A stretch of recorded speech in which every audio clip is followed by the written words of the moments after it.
बिस्मिल्लाहिर्रहमानिर्रहीम। Free electrons in crystals and free electron model का आज हम लेक्चर 6 जो है वो इस लेक्चर 6 देखेंगे। इसमें आज के टॉपिक में हमारा जो मेन फोकस है वो होगा effect of temperature on Fermi distribution function. Fermi distribution function पे टेम्परेचर का क्या इफ़ेक्ट होता है। ज़ीरो केल्विन पे आपको पता है कि जो सब इलेक्ट्रॉन्स होते हैं वो अपने ग्राउंड स्टेट पे या अपनी लोएस्ट एनर्जी स्टेट में होते हैं, और उस ज़ीरो केल्विन पे जो मैक्सिमम ऑक्यूपाइड, जो हाईएस्ट ऑक्यूपाइड एनर्जी लेवल होता है वो फर्मी लेवल होता है। जैसे जैसे हम टेम्परेचर इंक्रीज़ करते जाते हैं अबव ज़ीरो केल्विन, जैसे ये एक फिगर में आप देख सकते हैं कि यहाँ पे जो एनर्जी इंक्रीज़ हो गई है अप टू 20 kT। तो ऐसे में जो इलेक्ट्रॉन्स हैं वो अपने ग्राउंड स्टेट से एक्साइटेड स्टेट्स में चले गए हैं, और जो डिस्ट्रीब्यूशन है वो डिस्टर्ब हो गई है। तो हम देखेंगे कि टेम्परेचर के लिहाज से डिस्ट्रीब्यूशन पे क्या इफ़ेक्ट पड़ता है। इसको हम क्वालिटेटिवली और क्वांटिटेटिवली दोनों तरह से एनालाइज करेंगे।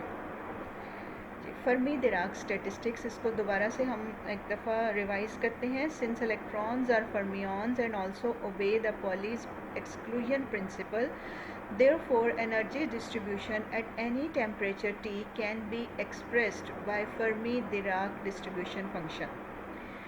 चूँकि इलेक्ट्रॉन्स फर्मियॉन्स हैं और पॉली एक्सक्लूजन प्रिंसिपल को ओबे करते हैं, तो एक किसी भी पर्टिकुलर टेम्परेचर पे उनकी डिस्ट्रीब्यूशन जो है वो हम फर्मी डिराक स्टैटिस्टिक्स से देंगे, और फर्मी डिराक डिस्ट्रीब्यूशन फंक्शन होता है Fe equals to 1/e raised to power e minus ef by kt plus 1। इसमें e, where e is the energy of an allowed energy state and ef the Fermi energy। e क्या है? किसी भी allowed energy state की energy है, चाहे वो ef से ज़्यादा हो चाहे वो ef से कम हो, जबकि ef क्या है? वो फर्मी एनर्जी है।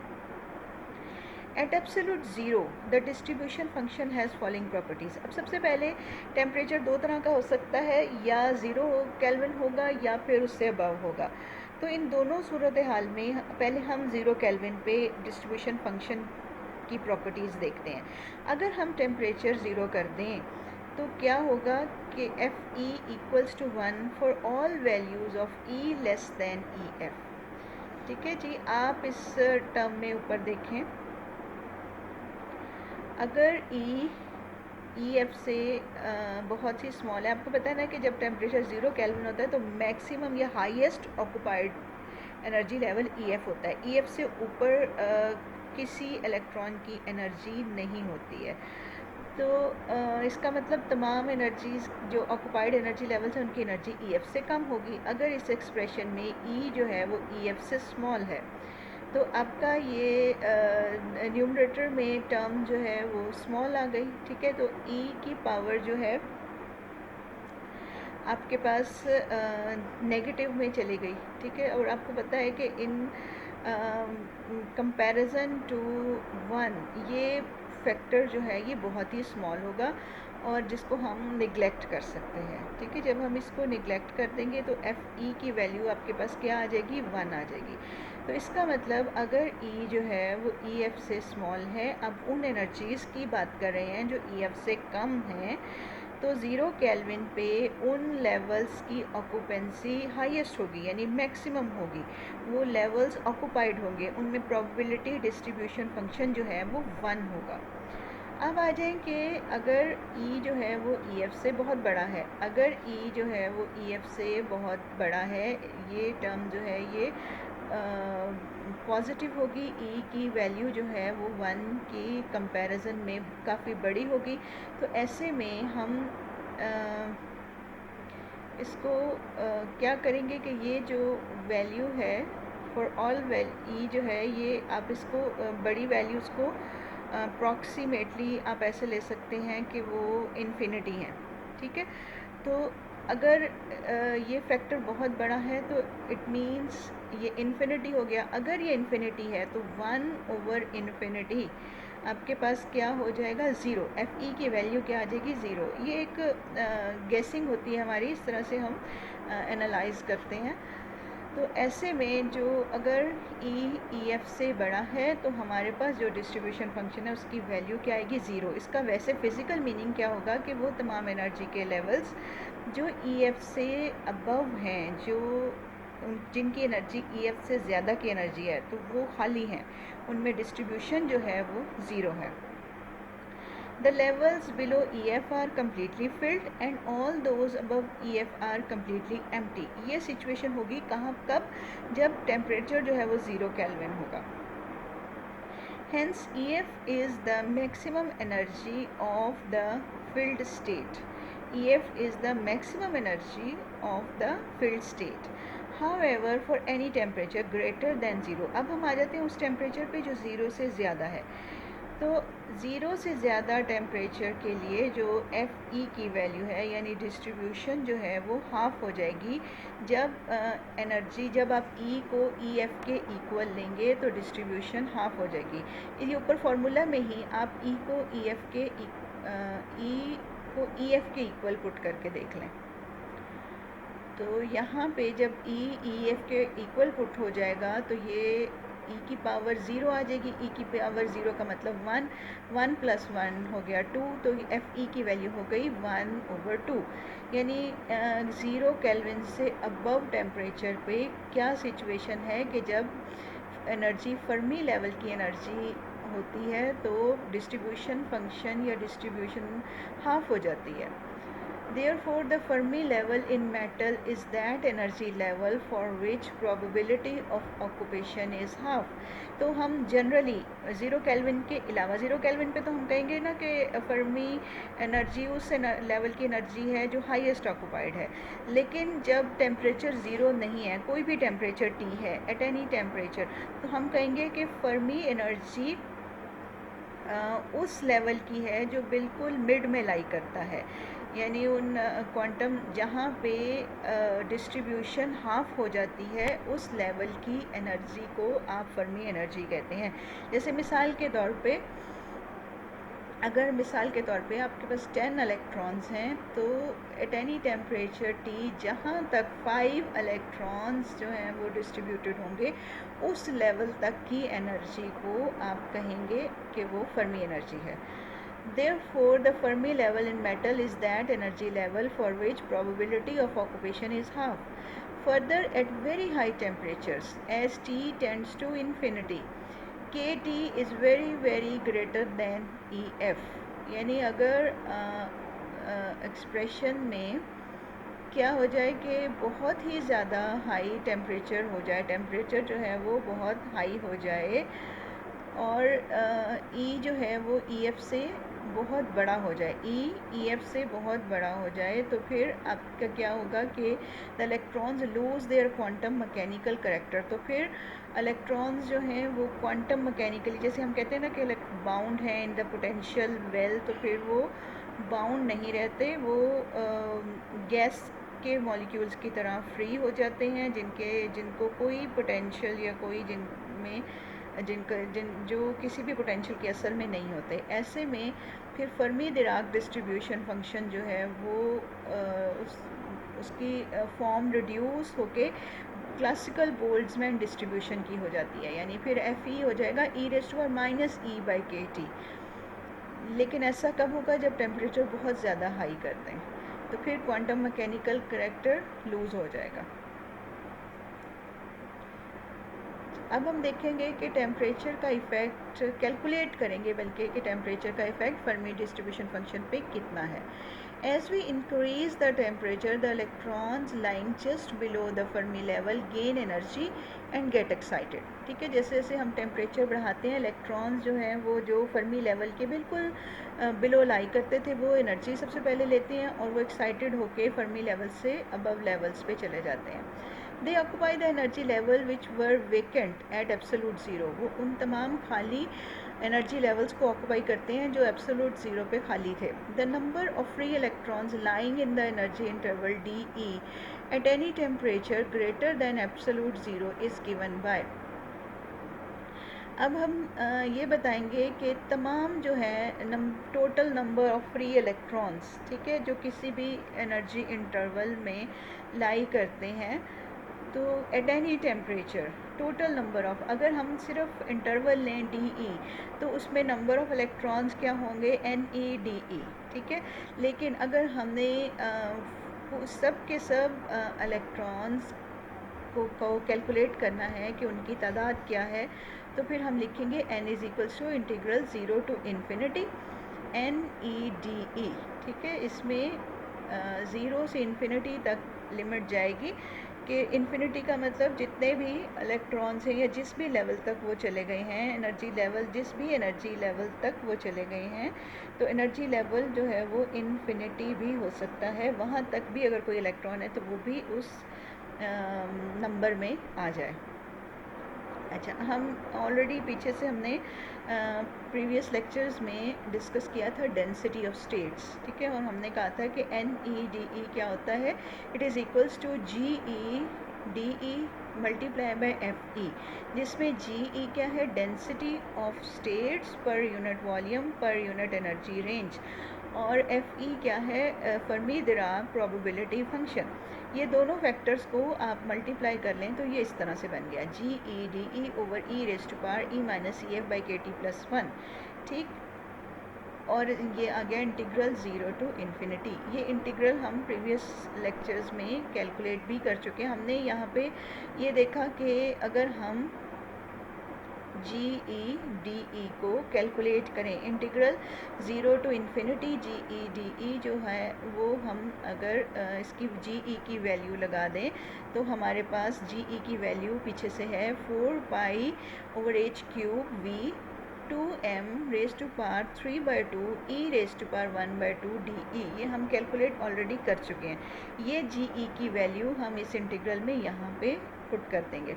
जब हम ये वैल्यू पुट कर देंगे तो ये कांस्टेंट टर्म्स बाहर आ जाएंगी, जबकि ई रेज़ टू पावर, ये ई रेज़ टू पावर 1/2 ये इस इंटीग्रल के अंदर रह जाएगा, ठीक है। अब आपके पास इंटीग्रल बन गया E raise to power 1/2 D E divided by E raise to power E minus E F by K T plus one. इस इंटीग्रल को एवेल्यूएट करते हैं। इस इंटीग्रल को हम अलग से लिख लेते हैं एज आई, और हम इसको इंटीग्रेट करने की कोशिश करते हैं। तो जब हमने इसको ऐसे लिख लिया तो ये दो फंक्शन हो गए। दो फंक्शन जो हैं उसको हम ऐसे भी लिख सकते हैं। एक फंक्शन इसमें से हो गया E minus E F by K T plus one raise to power one minus one, यानी ये जो नीचे वाला फंक्शन है इसको हम ऐसे लिख लेते हैं।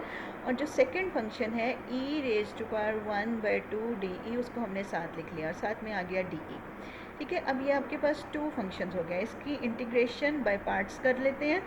इंटीग्रेशन बाय पार्ट्स करने में हम ये ऊपर फार्मूला लिखा हुआ है, integral U D V equals to U V minus integral V D U. तो आप इस फार्मूले में एक फैक्टर को u कह लें और एक को dv कह लें। हमने यहाँ पे जिस फैक्टर को u कहा है वो ये वाला है, यानी e raise to power e minus E F by K T plus one raise to power minus one, या 1 over e minus E F by K T plus one. इस फैक्टर को हमने dv कहा है, इसको हमने u कहा है। अच्छा, अब ये तो हो गया u, और इसका जो सेकंड है जिसको हमने डी कहा है, सबसे पहले तो इसको v बना लें। v कैसे बनाएंगे, इसका इंटीग्रल लेंगे। तो e रेज़ टू पावर 1/2 का इंटीग्रल लें, वो आपके पास आ गया 2/3 e रेज़ टू पावर 3/2, यानी ये इसका e रेज़ टू पावर 1/2 का इंटीग्रल आ गया और ये v बन गया। अब ये फंक्शन क्या है, ये v है, ठीक है। अब ये फंक्शन v है और ये फंक्शन आपका u ऐसे का ऐसे लिखा गया और लिमिट्स आपने लगा दी 0 से इन्फिनिटी। अच्छा, अब आ जाएं उसमें जो इंटीग्रल का सेकंड पार्ट है। इंटीग्रल के सेकंड पार्ट में आपने क्या करना है, v लिखना है। अब v क्या है, v है 2/3 e रेज़ टू पावर 3/2, ये आपका v है। इसको आप ऐसे ही लिख देंगे। इसको ऐसे लिखने में जो 2/3 कांस्टेंट है वो बाहर लिख दिया और e रेज़ टू पावर 3/2 इसको इंटीग्रल के अंदर लिख दिया। अब आ जाए जो दूसरा फंक्शन है D E over e raise to power e minus E F by K T plus 1, इसका आपने लिखना है डेरिवेटिव। तो ये डेरिवेटिव आपका इस तरह से लिखा जाएगा और साथ में नेगेटिव आएगा, वो नेगेटिव इस बाहर वाले फार्मूले के माइनस को प्लस कर देगा। ठीक है, ये सब आपको ऑलरेडी पता है चीज़ें, फिर भी मैंने एक दफ़ा आपको रिवाइज़ करवा दिया। अब जो फर्स्ट टर्म थी, जो हमने सबसे पहले इंटीग्रल लेके सॉल्व की है, उसकी लिमिट्स हैं 0 से इन्फिनिटी। उस टर्म को दोबारा से देखते हैं। ये देखें, इस टर्म में जो आपने ई की वैल्यू जो है जब आपने ज़ीरो रखी, ई की वैल्यू जब आपने ज़ीरो रखी, तो इस ज़ीरो की वजह से ये सारी टर्म क्या हो गई, ज़ीरो हो गई।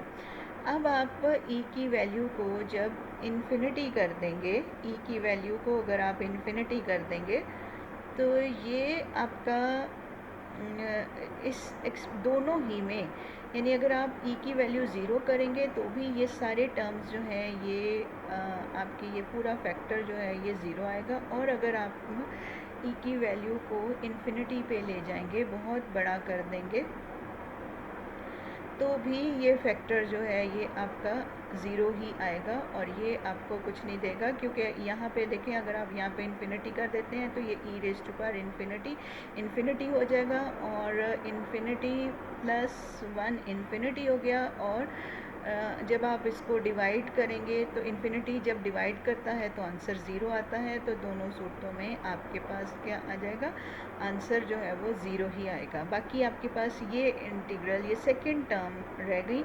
इस सेकंड टर्म में हमने ये जो function E raise to power 3/2 है, इसको करना है एक्सपेंड। अब इसको आपने फोकस करना है, ये दो एक्सपोनेंशियल फंक्शंस ऐसे ही लिखे जाएंगे, लेकिन ये जो फंक्शन है ई रेज़ टू पावर 3/2, इसको हमने एक्सपेंड करना है। और किसी भी फंक्शन को आपको पता है किस में एक्सपेंड किया जाता है, टेलर्स एक्सपेंशन में एक्सपेंड किया जाता है।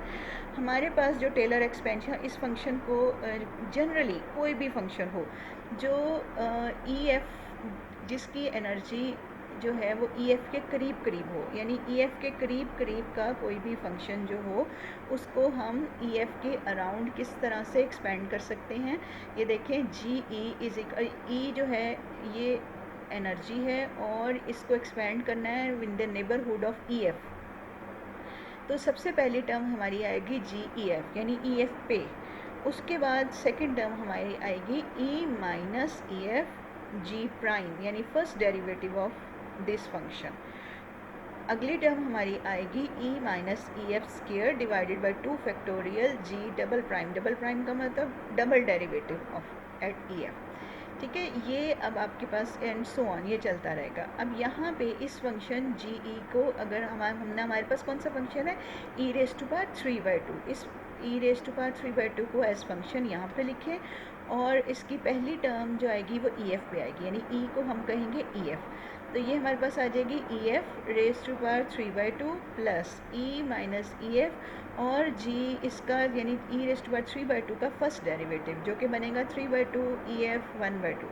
ठीक है, और साथ में अगला हमारा फंक्शन बनेगा ई माइनस ई एफ का स्क्वायर डिवाइडेड बाई 2 और साथ में यहाँ पे इसका सेकंड डेरिवेटिव आपका क्या बनेगा, ये 1/2 ई रेज़ टू पावर -1/2 और वो 1/2 इसके साथ मल्टीप्लाई होके बन गया 3/4 E F raise to power -1/2 and so on, ये चलता रहेगा।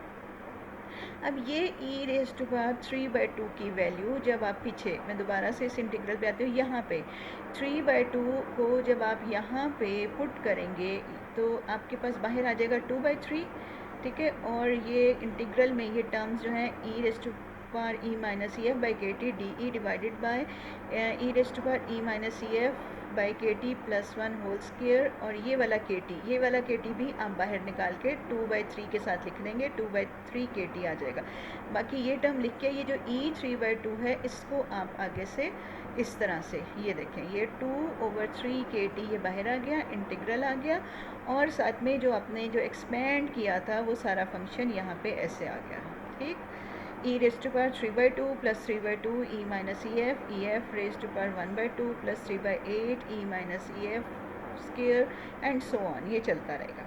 अब इसको सिंप्लीफाई करने के लिए हम क्या करते हैं, ये जो e minus E F by K T है इसको हम एक्सपुट कर लेते हैं। e minus E F by K T को एक्सपुट कर लिया। अब यहाँ से डी ई को पुट करना है। डी ई क्या होगा, तो डी ई आपका होगा के टी डी एक्स। क्यों होगा, क्योंकि आप लेंगे e minus E F is equals to X K T, और जब आप डेरिवेटिव लेंगे डी ई का, तो डी ई का तो डेरिवेटिव आ जाएगा डी ई, लेकिन ई एफ का जो डेरिवेटिव होगा वो ज़ीरो होगा क्योंकि ई एफ कॉन्स्टेंट है। तो आपके पास बाकी रह गया D E is equals to K T D X. अब लिमिट्स को देखते हैं। लिमिट्स को ये देखने के लिए कि हमारे पास जो है further taking into account that fact that at low temperatures, अगर टेम्परेचर्स बहुत ही लो होते हैं, जैसे के टी लो टेम्परेचर पे के टी जो है यानी एनर्जी जो है, थर्मल एनर्जी जो है वो फर्मी एनर्जी से बहुत ही कम होती है। तो ऐसे में जो डेरिवेटिव है डिस्ट्रीब्यूशन फंक्शन का, वो डेरिवेटिव ई से लेकर ई एफ के नज़दीक हाई होता है। इसको हम इस तरह से अगले फिगर में देखते हैं। ये देखें, ये डिस्ट्रीब्यूशन फंक्शन एफ ई बनाया हुआ है, ये वाई एक्सिस पे, और यहाँ पे एनर्जीज ली हुई हैं, ठीक है। तो जब 0 केल्विन के करीब, 0 केल्विन पे नहीं लेकिन 0 केल्विन के करीब हमारा जो ओरिजिनल ग्राफ है वो कुछ इस सूरत का आ जाता है। ये देखें, बिल्कुल स्टेप नहीं रहता। हमने बार बार देखा कि 0 केल्विन पे ये बिल्कुल स्टेप की तरह होता है, लेकिन इस वक्त ये देखें, ये इस सिचुएशन में आ जाएगा। एनर्जी जो है बहुत ही स्लो है, ये थोड़ा सा ये ऐसे राउंड होके ये ऐसे, ये हमारा डिस्ट्रीब्यूशन फंक्शन आ जाएगा ऐसे, ठीक है। अब इस डिस्ट्रीब्यूशन फंक्शन का अगर हम डेरिवेटिव लेते हैं, आपको पता है डेरिवेटिव क्या होता है। डेरिवेटिव जो होता है किसी फंक्शन के ग्राफ का स्लोप होता है, ठीक है। तो अगर आप इसका डेरिवेटिव ले रहे हैं, यहाँ देखो नेगेटिव डेरिवेटिव ले रहे हैं, तो नेगेटिव डेरिवेटिव इन पॉइंट्स पे ये इस वक्त जो अगर आप टेंजेंट खींचे तो टेंजेंट की स्लोप है 0, तो ये फंक्शन आपका 0 यहाँ पे अभी 0 है। आहिस्ता आहिस्ता जो आपकी टेंजेंट है वो उसकी स्लोप इंक्रीज़ कर रही है। जब टेंजेंट की स्लोप इंक्रीज़ कर रही है तो इस पॉइंट पे देखें ई एफ पे, यहाँ पे जाके ये यानी जब ये फंक्शन अब ये इस पॉइंट पे ये जब मैंने टेंजेंट खींची, इस वक्त इसकी मैक्सिमम नेगेटिव स्लोप है, और वो मैक्सिमम नेगेटिव स्लोप जो है उसको आप ऐसे इस पॉइंट से ज़ाहिर कर रहे हैं। वो मैक्सिमम नेगेटिव स्लोप किस वैल्यू पे आ रही है, ई एफ पे, ठीक है। उसके बाद आहिस्ता आहिस्ता आहिस्ता स्लोप जो है वो डिक्रीज़ हो रही है, और वो डिक्रीज़ आप इस ग्राफ में ऐसे इधर शो कर रहे हैं। और इन वैल्यूज़ के लिए दोबारा से यानी ई एफ से बहुत दूर की एनर्जीज़ के लिए दोबारा से जो डेरिवेटिव है वो क्या हो रहा है, वो 0 आ रहा है। डेरिवेटिव जो है उसकी स्लोप ख़त्म हो गई है और वो 0 आ रहा है। तो इसका मतलब हुआ कि यहाँ से लेकर यहाँ तक एनर्जी जो है ई एफ के करीब की एनर्जीज़ पे प्रोबेबिलिटी डिस्ट्रीब्यूशन फंक्शन का डेरिवेटिव जो है वो सबसे हाई है। प्रोबेबिलिटी डिस्ट्रीब्यूशन फंक्शन जो है वो बहुत हाई, अगर आप जो है नेगेटिव वैल्यूज़ पे चले जाएं, अगर हम सोचें कि ई एफ से पहले की वैल्यूज़ जो हैं वो सारी नेगेटिव हैं और ई एफ से बाद की वैल्यू जो हैं पॉजिटिव हैं, तो इन सब वैल्यूज़ के लिए जो आपका डिस्ट्रीब्यूशन फंक्शन है वो 0 के बराबर है। तो ये देखें यहाँ पर डेरिवेटिव लेके भी दिखाया हुआ है, डेरिवेटिव इसका ये ऐसे आ गया, और डेरिवेटिव के बाद आप यहाँ देखें ये फाइनली प्रोबेबिलिटी डिस्ट्रीब्यूशन का ये डेरिवेटिव आ गया। तो फिर हम कह सकते हैं for other values of E, particularly for negative values of E, जब ई की वैल्यूज़ नेगेटिव हों तो डेरिवेटिव जो है वो नेग्लिजिबल है। ई की वैल्यूज़ नेगेटिव हों तो डेरिवेटिव जो है वो नेग्लिजिबल है। Therefore lower limit in the integral में be taken as minus infinity instead of minus E F by K T. अब अगर हमने उसमें पीछे अगर हम देखें दोबारा से लिमिट्स पुट करने के लिए हम इंटीग्रल को देखें तो एक लिमिट है इंटीग्रल की 0, तो जब हम एक चलें ऊपर देखते हैं, जब इन्फिनिटी है, जब अपर लिमिट है हमारी इन्फिनिटी, तो अगर हम ई को ई जो है वो बहुत हाई है तो हमारे पास जो है यहाँ पे ई की वैल्यू इन्फिनिटी अगर हम पुट करें तो क्या हो रहा है कि ये सारा फंक्शन एक्स भी इन्फिनिटी हो रहा है। तो इसका मतलब अपर लिमिट तो इन्फिनिटी पॉजिटिव इन्फिनिटी ही रहेगी, लेकिन जो लोअर लिमिट है जो ज़ीरो है, अगर हम ई की वैल्यू ज़ीरो पुट करेंगे तो हमारे पास जो है x की वैल्यू क्या आ जाएगी, minus E F by K T. मतलब जो हमारी लोअर लिमिट बन रही है वो negative E F by K T है। तो डेरिवेटिव के हिसाब से हम ये कह रहे हैं कि चूँकि डेरिवेटिव जो है वो ई एफ के करीब जो है वो हाई होता है और बाकी वैल्यूज़ के लिए डेरिवेटिव जो है वो बिल्कुल ना होने के बराबर होता है। तो इसलिए हम नेगेटिव वैल्यूज़ के लिए minus E F by K T की बजाय हम लोअर लिमिट माइनस इन्फिनिटी रख लेते हैं। ठीक है, तो ऐसे में जो पीछे वाला फाइनल जो पीछे इंटीग्रल हम छोड़ के आए हैं उसमें हम हर जगह ई minus E F by K T को अगर एक्स पुट कर दें तो हमारे पास ये चीज़ बन जाती है E raise to power X divided by E X plus one whole square. और साथ में ये वो जो हमने फंक्शन एक्सपेंड किया था वो उसमें भी जहाँ जहाँ ई minus E F by K T आता है ये एक्स आ गया, फिर आगे में इसी वैल्यू का स्क्वायर था तो यहाँ पे एक्स स्क्वायर आ गया, साथ में के टी का स्क्वायर आ गया और इस तरह से हम इसको सिंप्लीफाइड फॉर्म में ले आए। अच्छा, अब क्या हुआ कि ये देखिए ये इतने सारे इंटीग्रेशन होगी। पहले इस फंक्शन की होगी E X divided by E X plus one whole square E F 3/2। सबसे पहले इसका इंटीग्रल आएगा। इसका जब हम इंटीग्रल लेंगे तो E F by 3 by raise to power 3/2 ये कांस्टेंट है, ये बाहर चला जाएगा इस इंटीग्रल से और बाकी ये रहेगा इंटीग्रल। ठीक है, सेकंड में आ जाए तो फिर ये फंक्शन मल्टीप्लाई बाय 3/2 के टी एक्स ई एफ 1/2 इसको इस शक्ल में लिखेंगे, यानी इसमें से 3/2 के टी ई एफ 1/2 ये कांस्टेंट आ गए और बाकी का इंटीग्रल इस शक्ल में लिखा गया। और इसी तरह अगले टर्म में भी कांस्टेंट टर्म्स याद रखें कि इसमें के टी भी कांस्टेंट है, ई एफ फर्मी एनर्जी वो भी कांस्टेंट है, ये इंटीग्रल से बाहर आ जाएंगी। बाकी जो फंक्शन है ना वो इस तरह से ऐसे लिखा जाएगा। अब ये स्टैंडर्ड इंटीग्रल्स हैं, इनकी वैल्यूज़ कैलकुलेट की हुई होती हैं जो आप देख सकते हैं टेबल से। ये E X E raise to power X D X E raise to power X plus one whole square ये डेफिनेट इंटीग्रल होता है 1 के इक्वल, ये होता है 0 के इक्वल और ये होता है पाई स्क्वायर ओवर 3। अब आप ये वैल्यूज़ जो इंटीग्रल्स की हैं वो यहाँ पे पुट कर दें और वैल्यूज़ पुट करने के बाद जब आप बहुत सी टर्म्स को कैंसिल आउट कर देंगे तो आपके पास बन जाएगा 2/3 E F 3/2 1 plus pi square by 8 K T over E F whole square plus and so on, taken into account only up to second term and substituting the value of this integral 35 × 21। यानी ये जो integral आया है, ये जो आई integral की value आई है 35, इसको पीछे इक्वेशन 29 में हम पुट करेंगे। इक्वेशन 29 जो है हमारी शुरू की इक्वेशन, ये फर्स्ट इक्वेशन जो हमने ये इंटीग्रल फाइनली जो हमने कैलकुलेट किया है वो यहाँ पे पुट करके तो हमारे पास n की वैल्यू फाइंड कर रहे थे, n की वैल्यू आ जाएगी। तो इसको देखते हैं नेक्स्ट पेज पे। हाँ जी, जब अब n की वैल्यू में हमने वो पुट कर दिया जो हमारा फाइनल इंटीग्रल आ गया था, जब हमने n की वैल्यू में ये पुट कर दिया तो अब हम क्या करते हैं एट एब्सोल्यूट ज़ीरो, अगर हम फर्मी लेवल हो गया ई एफ जो किसी भी टेम्परेचर टी पे है और अगर 0 केल्विन टेम्परेचर है तो उस वक्त के फर्मी लेवल को हम ई एफ ओ कह देते हैं। ठीक है, ई एफ ओ जब टेम्परेचर 0 केल्विन है। तो आप इस ऊपर वाले फार्मूले में 0 केल्विन के लिए इस इक्वेशन को रिड्यूस करें। जब टेम्परेचर को आप 0 केल्विन करेंगे तो क्या होगा कि ये जो टर्म है ये के टी ओवर ई एफ, इसमें टी को 0 कर दें तो ये सारा ये टर्म निकल गई, बाकी ये बच गया।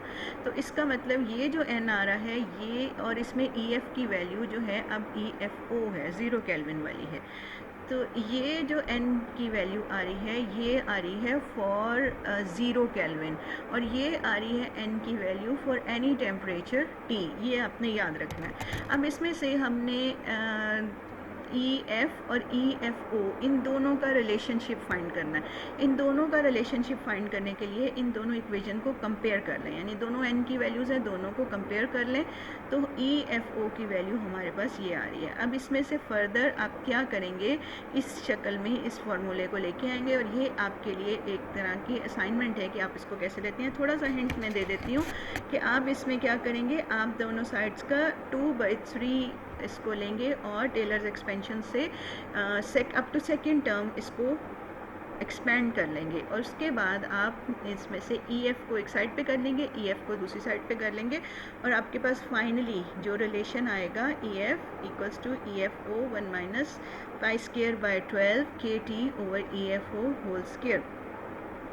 The equation indicates that the Fermi energy is not constant but decreases slightly as the temperature is increased. ठीक है, ये इक्वेशन हमें शो करती है कि फर्मी एनर्जी कांस्टेंट नहीं है. फर्मी एनर्जी जो है वो डिक्रीज़ करती है, जैसे फर्मी एनर्जी डिक्रीज़ कर जाती है जैसे जैसे टेम्परेचर जो है वो इंक्रीज़ करता है. However the value of factor KT over EFO whole square is very small at room temperature and the Fermi energy is considered to be a constant. क्योंकि ये देखें EF जो है EFO के इक्वल कब आएगा, जब ये टर्म जो है इस फैक्टर में से ज़ीरो होगी. ठीक है, तो यानी 0 केल्विन पे EF होगा EFO के बराबर. उसके अलावा जैसे जैसे ये T की टर्म बढ़ती जाएगी तो EF जो है वो EFO से क्या होता जाएगा, डिक्रीज़ करता जाएगा.